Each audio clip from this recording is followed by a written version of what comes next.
It is indeed my pleasure to acknowledge today's sponsor, Market Commercial Properties, Mid-Michigan's premier commercial real estate firm, generating clients for over 60 years.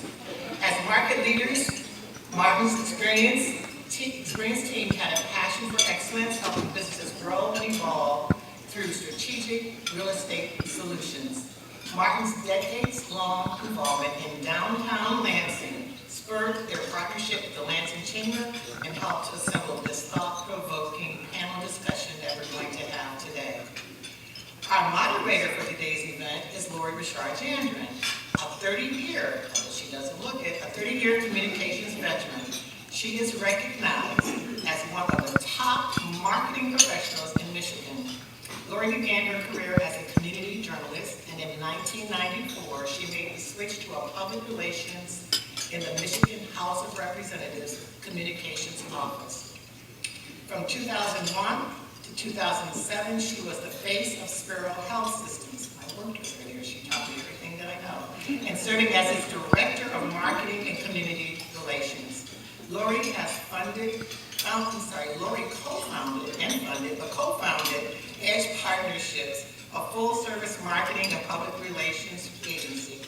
In 2007, her accomplishments are well-deserved. In 2007, she won the Pacemaker Award in 2015 and the Small Business Advocate of the Year by the Small Business Association of Michigan and the Athena Award for Organizational Excellence.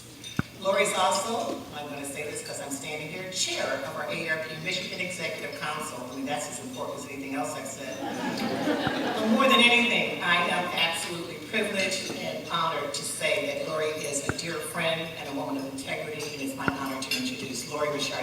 Thanks, y'all.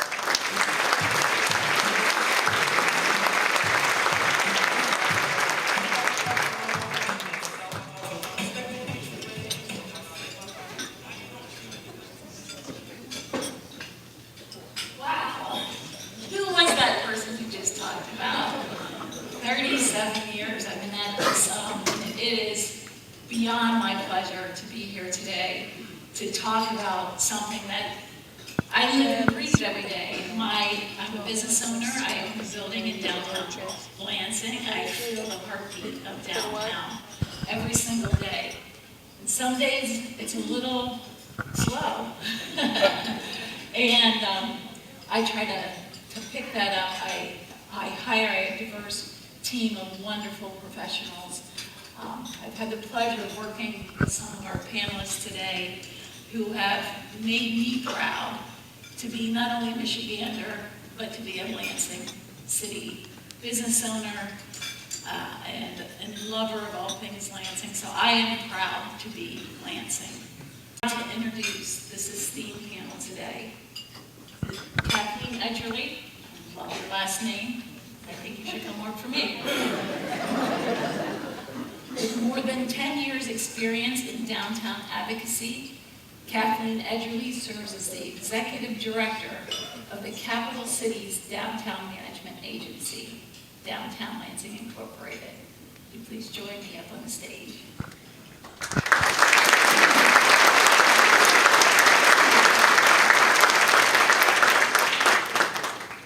It's an honor to introduce our next panelist, Pat Gillespie, who I call friend, mentor. We've been through some great projects and times together, Pat. You are one of my superheroes, and you are part of that heartbeat. And you were the founder, of course, of the Gillespie Group in 1994. Founder, CEO, and Chief Visionary Pat Gillespie has been earning local and national accolades for his projects, but also sharing his passion for leadership with the next generation of leaders. Pat, will you join me up on the stage?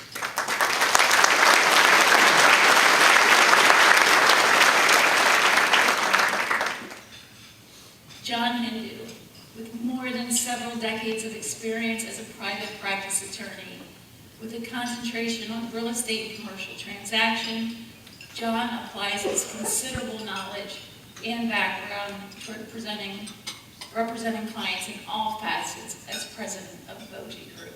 John, will you please join me on the stage?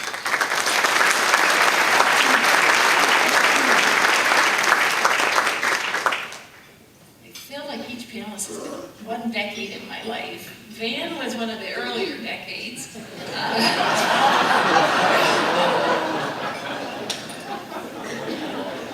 One of the good ones. Van Martin, so I knew him, of course, from my Sparrow days and his leadership and his vision. And just getting ready for today, his absolute passion. Get ready for Van Martin. Van Martin, he's got a lot of letters after his name. SIOR, CCIM, CRE, all well-earned credentials that positions him as the premier commercial real estate service provider in our state. He's, of course, at the helm of Martin Commercial Properties for over 4 decades, and through his strategic direction and leadership, this 61-year-old family-owned firm has grown to become Michigan's premier, he paid for that word, commercial real estate service provider. Van, will you please join us?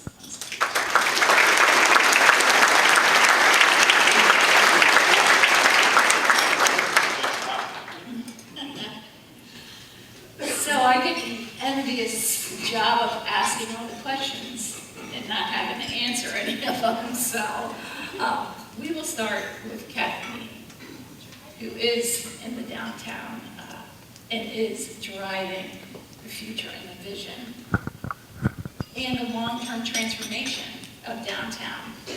We are at the beginning of a shift in focus, prioritizing different assets that are our downtown and cultivating more of a 24/7 experience. Will you tell us a little bit about that? I'd be happy to.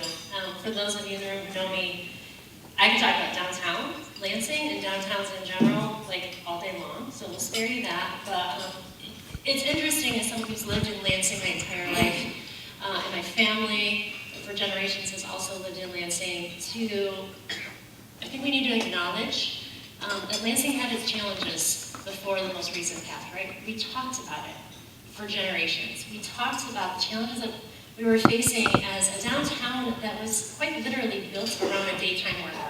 So many of the businesses that we have in downtown Lansing still in downtown Lansing, really prioritized those hours of operation.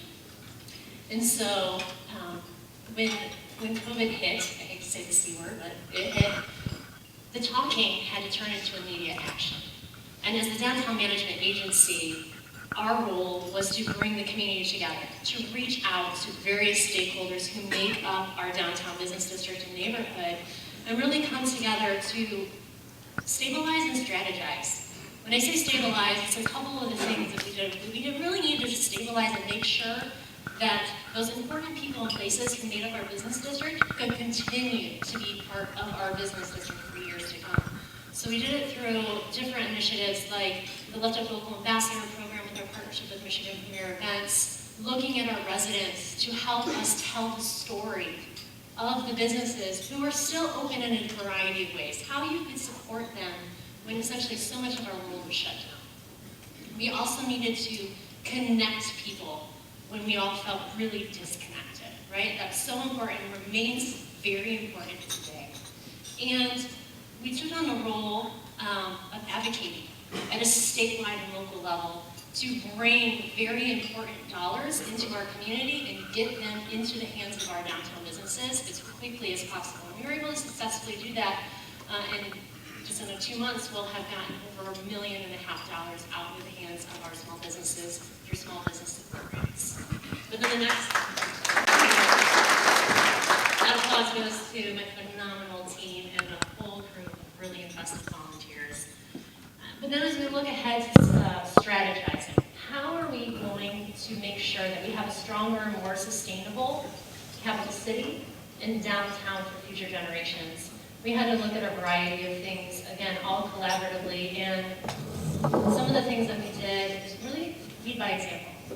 How could we change perceptions, because perceptions are reality, and change the narrative that's surrounding downtown Lansing? Again, And one of the things that we did was develop a program called Middle Village Micro Market, because we were very focused on the entrepreneurial ecosystem that was continuing to grow and evolve, and removing as many risks and barriers to entry as possible for these startup businesses, prioritizing retail in our district and building a sustainable feeder system for the growing number of vacancies that we were seeing on our first floor retail spaces. And we also were looking at purposeful recruitment and retention of our businesses. I talked about the small business grants, but we are also, right, the capital city of our state. So how could we go out and recruit businesses from all across the state of Michigan who are looking to open a second, third, fourth, a venue, and see that they could invest, that they belong here. So all of our state is represented in downtown Lansing. And then I'll talk about the CMA a little bit later. Right. There is much, much more that Kathleen's going to share. Some insights, valuable insights as we move forward. John, Kathleen talked a little bit about those challenges. COVID, state workers, the whole dynamic. What are the challenges facing the office sector, specifically in downtown Lansing? I think one of the challenges in the office sector is we have failed for a long time to recognize what people want. Office hasn't really evolved or adapted over the last 20 years to what people want today. People want a lifestyle. They want an experience. They want to feel that they're a part of the community. And that's not only in their office space, but in the area where their office exists. We look at a lot of different examples around the state of Michigan. We've developed a lot of projects in Birmingham and in Royal Oak. And in Birmingham, our office vacancy rate is 6%. It's the lowest in the state right now. And we have some of the highest rental rates in the state in downtown Birmingham for office. So I talked to a lot of our tenants, people that want to lease space from us, and I asked them, well, why do you want to be here? You could go up the street to Troy and pay half the rent. Why do you want to be here? They said, because we can provide an experience for our employees that they're going to want to come to work. We can provide that vibrancy, that lifestyle, that sense of community, not only in our office, but in the surrounding area. So when people are walking outside the office, they can go and enjoy Starbucks, enjoy Big D Coffee, enjoy the eateries, enjoy the different variety of shops where they can buy something for their home, buy a gift, go to a spa or a salon, and have that experience. And as you look at the generational change, moving on from the baby boomers to the Gen X, millennials, the Gen Zs, they think differently. They want different things, and we have to be able to rethink office and how we provide that experience. It's no longer, what type of rental rate can I give you? Can I give you the cheapest rental rate in town and have you move into our building? Companies need more. They need to be able to provide more to their staff and to their team to entice them to want to be there. Absolutely, that placemaking component. So that, we talk about office space, but let's move to the fun spaces. So Pat, I had the opportunity, it was to have a great meal at LBC, and then with my granddaughter, 3 generations, my granddaughter, my daughter. Dogs are everywhere because it's dogs night at the park, go down to the baseball game, and then lots to do after hours. So tell me about that part of placemaking, that fun part, the one that makes us go, hey, let's go to downtown Lansing for some of that. Thanks, Lorri. First of all, I got to apologize to Ben. He asked that I don't put my rosy glasses on and be totally optimistic the entire meeting. But it's not hard to do. You hit on it. We're all doing some form of placemaking in what we do. But downtown Lansing, its better days are ahead of us. And I do think it's because of all the activities that are coming downtown. We always relate it to pre-COVID. What was it like before COVID? And it's always easy to say it was better. This was better. The numbers were better. The stuff we're looking at right now as far as placemaking, the number of people that are coming downtown Lansing post-COVID compared to pre-COVID are dramatically more in regards to placemaking. And people go, well, that's not true because the office market is a challenge. Some people think everything's a challenge. But since COVID, we now have the Lansing Center is back at, it's about 90% where it was, so that's almost there, 250,000 people. The Lugnuts are going to meet their 250,000 people, just like it was. Heritage Hall, the tour center for the state capitol, is going to draw 200,000 people. That didn't exist before COVID.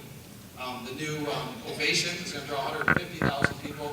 So we're at darn near 1 million people coming downtown that weren't coming downtown pre-COVID. So some of this post-COVID pivot, placemaking is going to happen because naturally, because more people are on the street, more people are at those restaurants because they need a place to eat. So just looking forward and leaning forward, we are in a much better spot today than we were 3 to 4 years ago. And it's just natural now that some of these, we don't have Starbucks, we don't have Meijer, we don't have Courtyard, national names coming to downtown Lansing that weren't coming because they're noticing, saying, there is a space now for national brands to be part of Lansing's scene.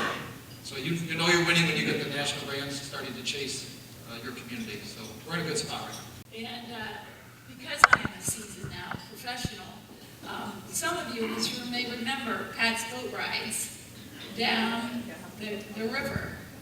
And we didn't have any rose-colored glasses on them because we hit our riverfront. And Pat talked about, and he more than talked about, he listened to different diverse voices on what we would envision for our wonderful downtown city. So Pat, those boat rides may need to, get out of storage and start rolling down the river again. The top 3 things we heard, that was about 12 years ago. We must have a hotel, we must have a grocery store, we must have housing, we must have more riverfront development. Check every box. In the last 10 years, we have the hotel, we have the grocery store, we have an accident fund corporate headquarters, we have marketplace on the river and other things happening. So that was the popular things that we had to have. Those are all there. Now the new requests are very interesting to see, and they're actually more exciting. All right, we're going to take our rose-colored glasses off just for a moment, because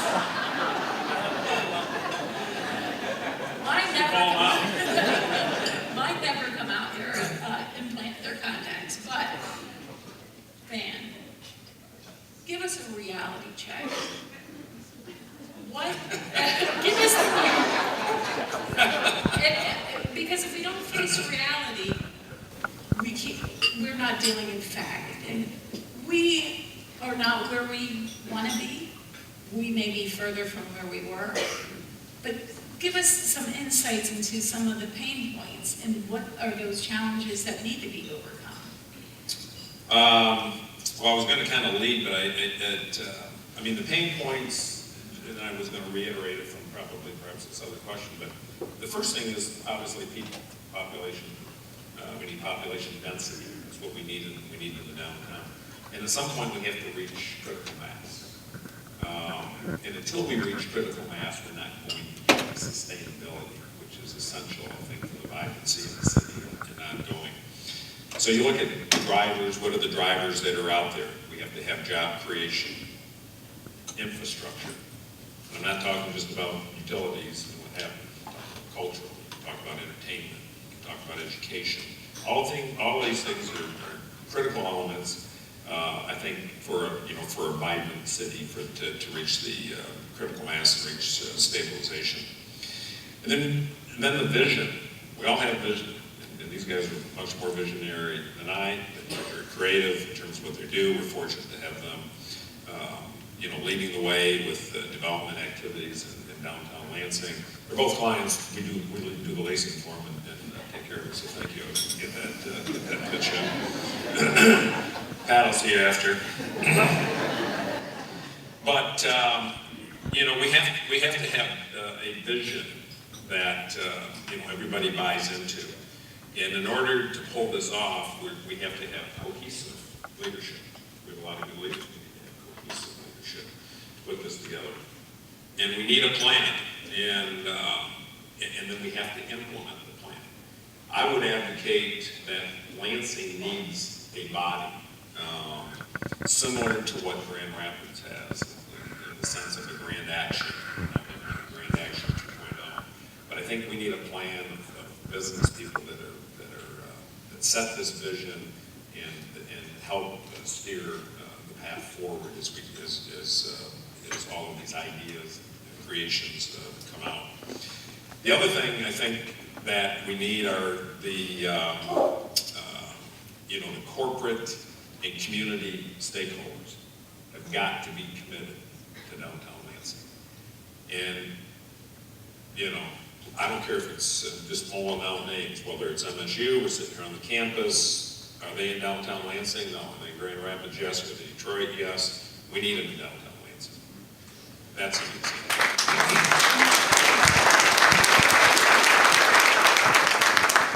Our biggest stakeholder, and nobody talks about it, but it's the state of Michigan. They are our benefactor. You know, we're not Grand Rapids, we don't have the families. The state of Michigan, we appreciate everything they're doing, we appreciate the commitment that they have made with the $139 million looking forward. But we need not only their money, we need their presence.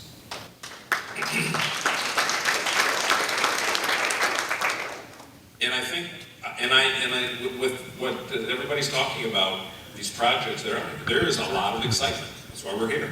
Okay, it's really exciting, and we have opportunity. That's good. But how far is this opportunity going to, take us?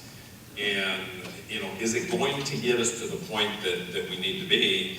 And the success builds on success. And so, as we do one great positive thing, we're going to do another great positive thing.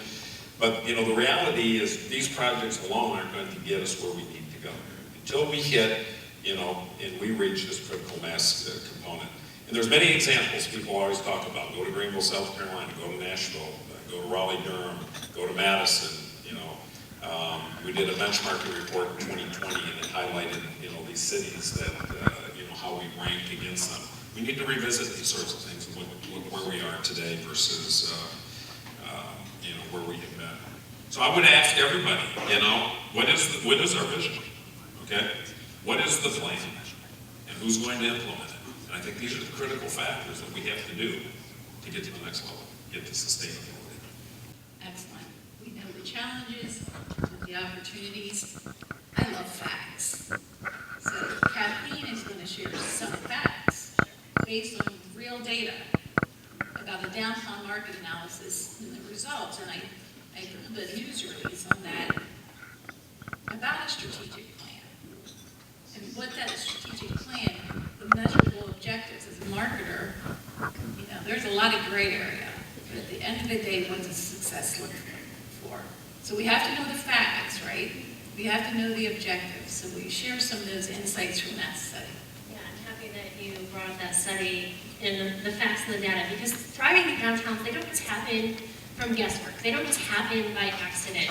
It is all about the data, the research, determination, innovation, and then coming together collaboratively to set forth a strong vision. And with the comprehensive market analysis, it was a year-long process that brought together regional and local leaders as a steering committee to really put together some of that data, do the walking tours, do mapping exercises that focus on the results that we have today. And there should be cards on everybody's table. Just FYI, this comprehensive market analysis, the results are all available publicly.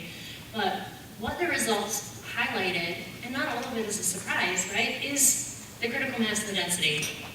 Residents. That market analysis shows that for downtown Lansing, the market could support over 1,400 new residential units per year for the next 5 years.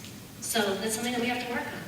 Because residents help drive the activity. They attract more residents, they attract more investment, they'll help fill some of those retail gaps that the study also pointed out as we look at retail needs within the downtown district that were identified from everything that meets the everyday needs of our residents, from the pharmacies to apparel, home goods, things of that nature. But then connectivity, from placemaking, great community spaces connectivity to a riverfront, which Pat and the Community Foundation and so many others are already working on.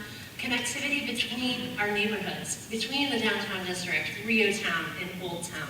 So I know that we're keeping these succinct answers, but you can dive into all of the data, hundreds and hundreds of pages broken down by neighborhood and very specific to the downtown as well. If you view the cards on the tables or visit downtownlansing.org. Check it out. It's a very interesting read. It gives you the facts of where we are today and where we can be tomorrow.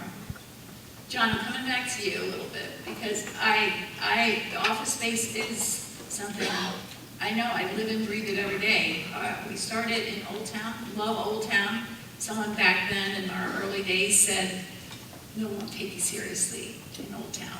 It's a very artsy, attractive destination. If you want to be taken seriously, come downtown.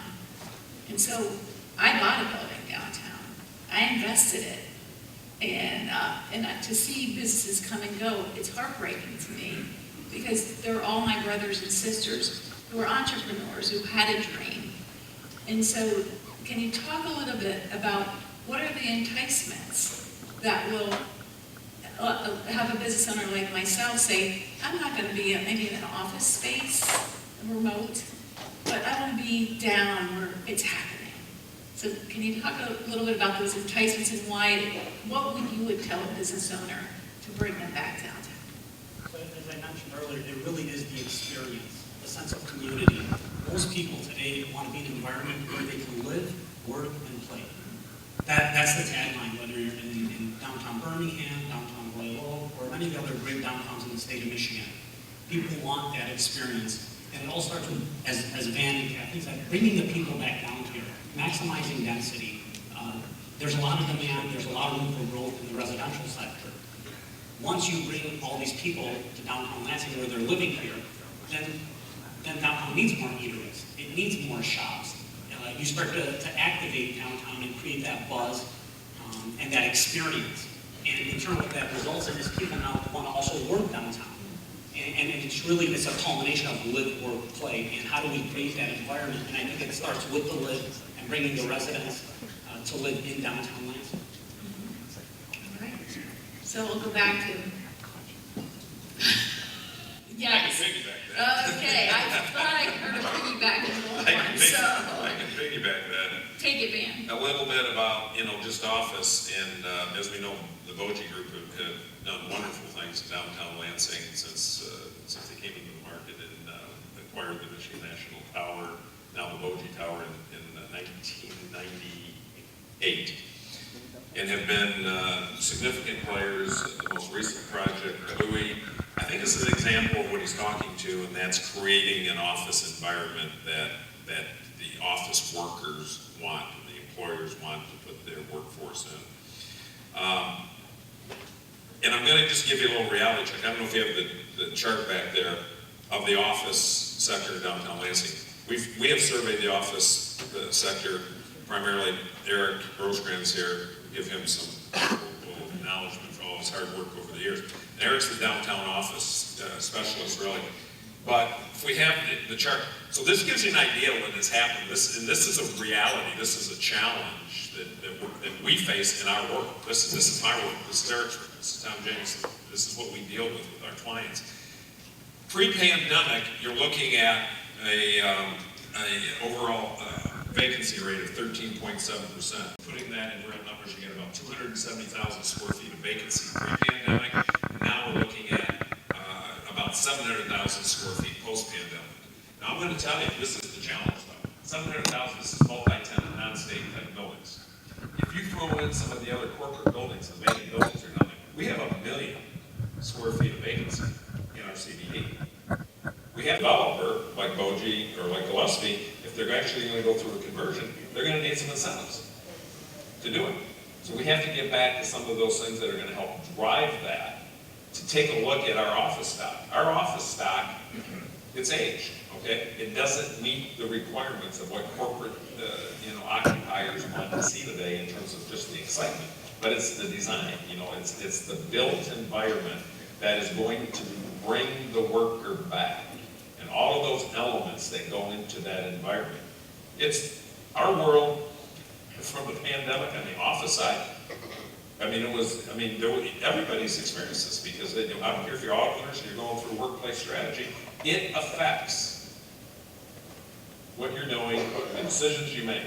And we're kind of at a point where the wait and see is gone. We're now having to formulate actual strategies to get the people back and bring the people in.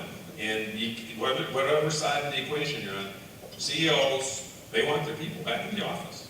And they want to create an environment. It may not be what it was 100% pre-pandemic, but they want the people back. They want the collaboration. They want the engagement. They want the people to be able to learn and grow in the environment. And they have to be there in order to do it. So we had a lot of disruption. And then you get into the office across the country. And by the way, there's 1 billion square feet vacant in the United States. 1 billion. And what they're talking about as a result of what's going on in the capital markets today is a $500 billion devaluation in the office market, 500 billion, fathom that, on what we have here in Lansing.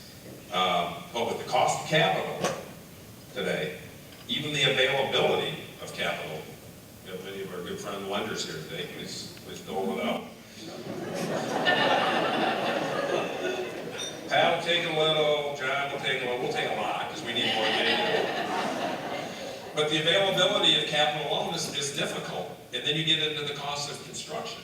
And you take some of these office buildings, and we have many examples in downtown Lansing pre-pandemic where say they're 100% occupied, now it's 50% occupied.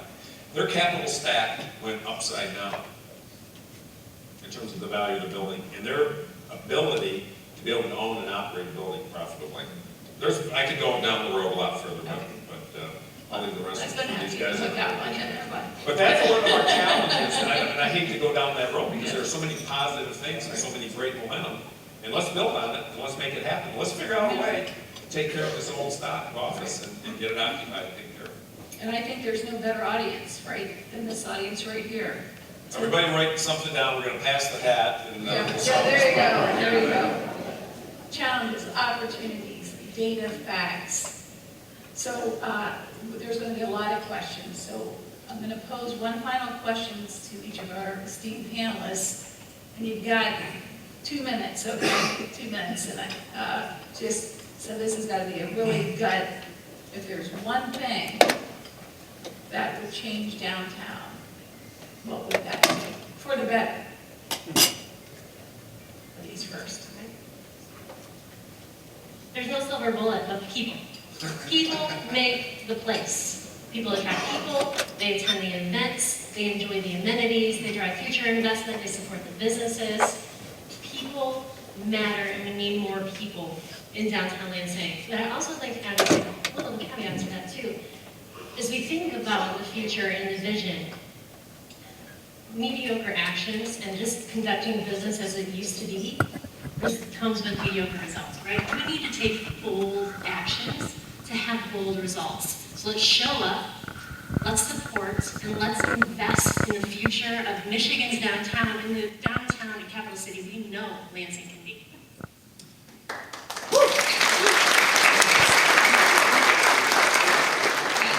I have 2 things, and they'll be quick. One, right now, something really good that's happening and Lansing's doing extremely well is housing. We have 700 units, they're all 90% full or more, another 600 coming, and those will fill. So we're getting to a number that's closer to the density that we wanted, but we're not there. But Lansing's doing that very well, we need to keep doing it. There is a market, and I think we could build another 5 here every 6 months and they would fill up.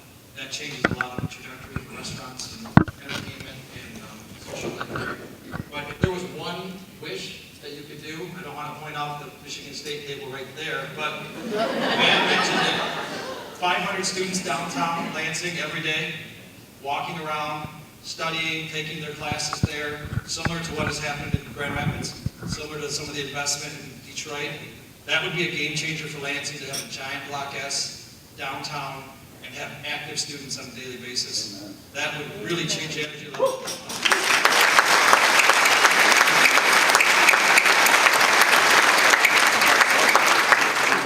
Right, is this where I say go green? Go! All right, John. Well, not to belabor what we've all already said, but it really is the people.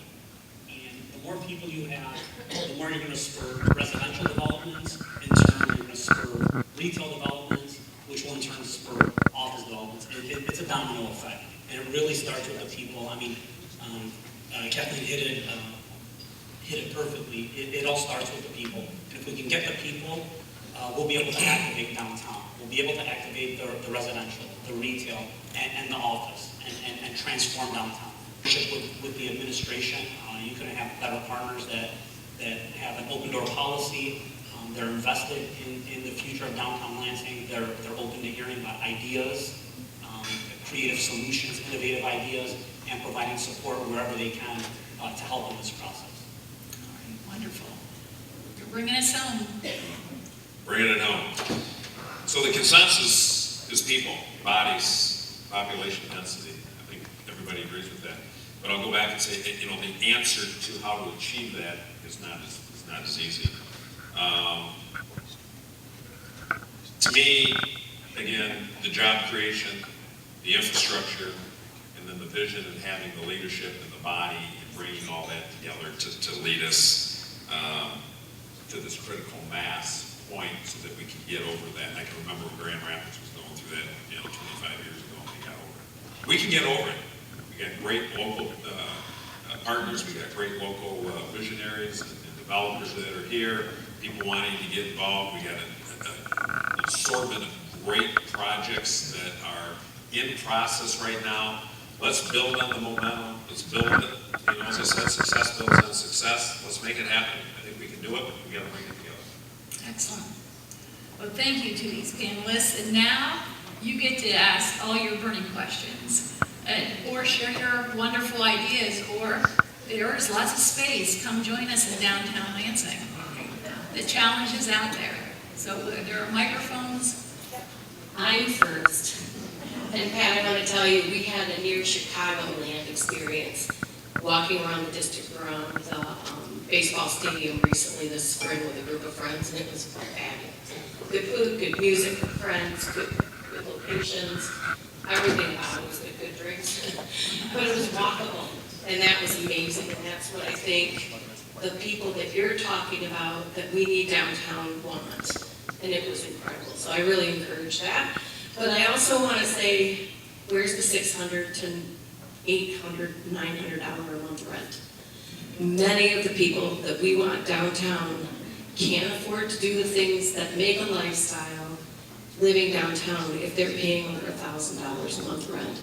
We have a lot of middle people here who are great people, who are young professionals who make $45,000 to $60,000 a year, not including those who have children. But those young professionals that want a vibrant life, if they can't afford to live there, they can't afford to spend their money there either.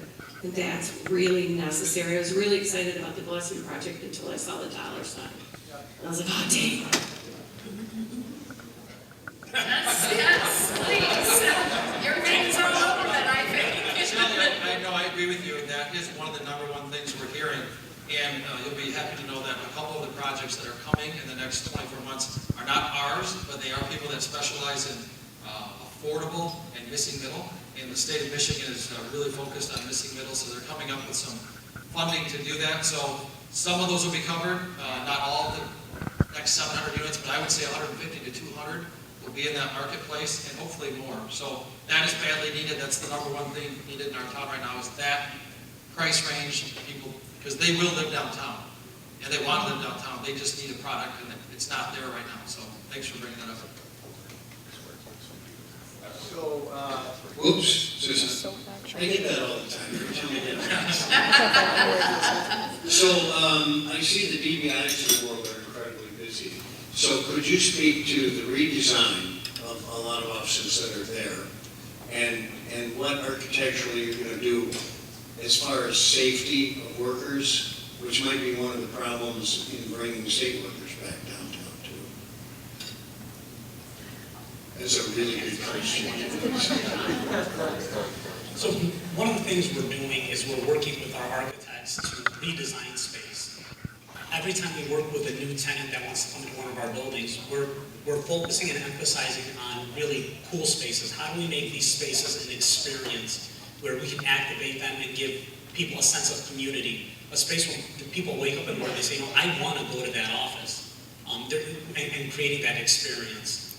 And we're doing that slowly as we're bringing tenants on board and changing our spaces. In terms of security, a lot of the security features are based on the tenant's needs. Obviously, when we're dealing with the state of Michigan or any other governmental body, they have their standard security protocols that we're required to put in place for them. But a lot of it is based on the needs of the tenants. Good afternoon, everybody. Over here, Van, to your left. Van, how are you guys? You knew I was going to ask a question. So my question has to do with how do we better promote downtown Lansing to greater Lansing residents in terms of everything that we're talking about. So I'm here with former Mayor Hollister, who told me today that his brother-in-law lives in Grand Ledge and recently came to downtown for the first time in 10 years. I was blown away by how great it is down there. For our office, TriStar, we moved into Pat's building right across the street from the ballpark. And when I host my colleagues from other areas, I love driving around downtown and showing them everything that's happening. My wife and I will go, we call it going up north, we live in Diamondale, and we'll stay at Pat's Marriott. We'll stay at the Marriott there. Done it many times. Go up north for the weekend. I was born at Sparrow. I remember a time on Michigan Avenue that you wouldn't have hopped around downtown like that, and now we do socially. But when I hear that someone lives in Grand Ledge and they haven't been to downtown Lansing in 10 years, yeah, we want people to move there. We want businesses to move there, retail and office. But how do we make it more visible to the rest of the region to kind of rediscover and come downtown? I love this topic. Part of it starts with, again, lived here my whole life, love Lansing clearly, well about ourselves. We absolutely have to. And then it does come with, back to collaboration, a collaborative leadership approach to how we market downtown, how we market the city, and how we market the rest of the region to outsiders. And I know there's some collaborators, initiatives already happening in that realm, but now we need to elevate it. All right, hello everyone. I'm Kelly Ellsworth at December's IQ. I want to tell you a couple of things. One, 2 Sundays ago, my husband and I went downtown for a placemaking event with my company. It ended up spending 10 hours. And we decided, because I'm in downtown all the time for meetings, but I'm not in downtown just walking about. And it was a wonderful experience. I ended up taking a ton of pictures and uploaded them. I learned about things I didn't know was going on. I don't know how many times I've been to the peanut shop in my 40 years in Lansing. One day I just happened to look down and there's like a star on the ground with Stevie Wonder's information. And I'm like, oh my God, that's probably been there forever. And so it was just those little things that you don't pick up when you're busy hustling to one meeting after another, but you're just taking some leisurely time. And so there was lots of wonderful things going on. We happened upon a festival that we didn't know was going on, and it was just a great experience. We shopped in downtown, we walked over the whole town, and just had a wonderful time. The other thing that I wanted to point out is, speaking of Mayor Hollister, because I work at IFQ, we've been greatly impacted. Of course, our region had GM left, right? Lansing area. And I'm thinking maybe that's a strategy that we could do. We already have a blueprint for it. When Mayor Hollister and others put together the Blue Ribbon Committee to save GM, I think Paul Cunningham was part of that, and many others. And maybe that's something that, since we have a blueprint for it, there's a book and a documentary, I think it's The Second Shift, I think is what it was called, that we could use to bring minds together that could really bring some energy to downtown. We don't have control over the state of Michigan. They may never come back downtown. And so we really do have to get bigger and bolder. And so maybe that blueprint that's already there, it's in print, there's a documentary that we could just, go ahead and take part in that. Excellent. I think Van is ready to delve into that. It kind of, it plays right in exactly to, the idea of having a plan and having a body of people that are brought together to lead. And we should all acknowledge David Hollister, the things that he did for the city of Lansing and the retained GM.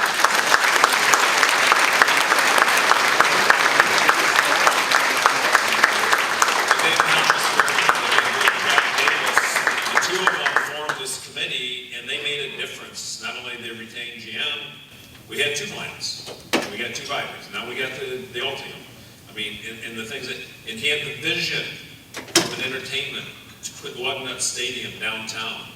And then you have an entrepreneur. I can remember the young entrepreneur, Pat Gillespie. I say young because I'm decades older, right? It reminds me as we pull out of our driveway. Pat and I have our meetings at the end of the street. We roll down our windows. We have about a 15-minute deal about what's going on. A lot of mornings because we're literally across the street from each other. But at any rate, that exact concept, to have that type of leadership to propel us forward and hit that critical mass and accomplish the things that we can accomplish.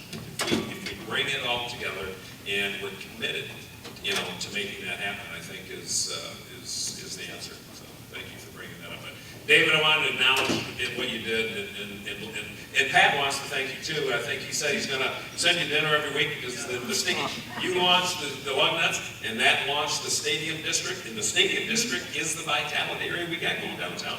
It's been a great example of playing off of an entertainment venue, and we need more of that entertainment. We need more. Hi, Marcus Martin. I know a lot of people here know that I live downtown and work downtown. I'm kind of vested in what's taking place down there. You can probably see me walking, riding my bike, on a scooter. I've taken a few people in this room on how to ride scooters through the city. I won't say any names. How'd that go? It went great. I got video, I got photos. They enjoyed it, but they're not the young people, right? They're my age and stuff. So, but talking about those modes of transportation, it's not available downtown. That cobblestone, I drive around it to get home. I don't go down Washington Square unless I have to, even though it might be the quickest and most enjoyable way to get home. I go around, I go to Grand, or I go down Allegan, I go down Capitol. So while you guys are strategizing how to bring people downtown, biking, walking, those scooters that a lot of people are using, and she talked about having younger people come down, or you want Michigan State to bring people and students to downtown. That's how we can get around. And if you don't make that pathway more conducive for traffic, you're gonna have a hard time getting people out. We're nearly at the end. If somebody has one last burning question, otherwise, I see you. There is a hand. All right. Super fast, and I know you guys all have the answer to this. So there's Renaissance Zone funds, there's Brownfield Development funds. What's the gap in funding that would help? Of what, housing or office or? Housing, redevelopment, all that stuff. But mostly redesigning the buildings to suit what's needed. I think it's very difficult to answer that question because every project is different. Whether you're looking at a residential project, an office project, a retail project, whether you're talking about a project that is going to be 2 stories, 5 stories, it all depends. It depends on the construction costs when you're going to go and develop or renovate, interest rates and so forth. So there's an exact science. But when we look at the numbers and we look at the performance and determine the gap, that's when we approach the municipalities, the state of Michigan, look at what funding is available through MEDC, Brownfield, Renaissance, and other available economic incentives. Okay, well, would you join me in thanking this great...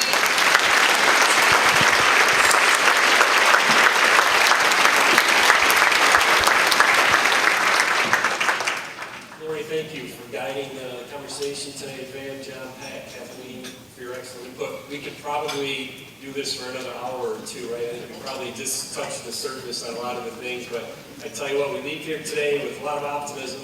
I think we leave here today with a lot of projects out there that can really change the direction of the city, but we also leave here today with a lot of the challenges that we know that are there. So how do we collectively work together to get there? But I'm confident that we have the leadership in this community and region to do that. And so we're looking forward to some of these next steps as well. So one more round of applause for our panelists today.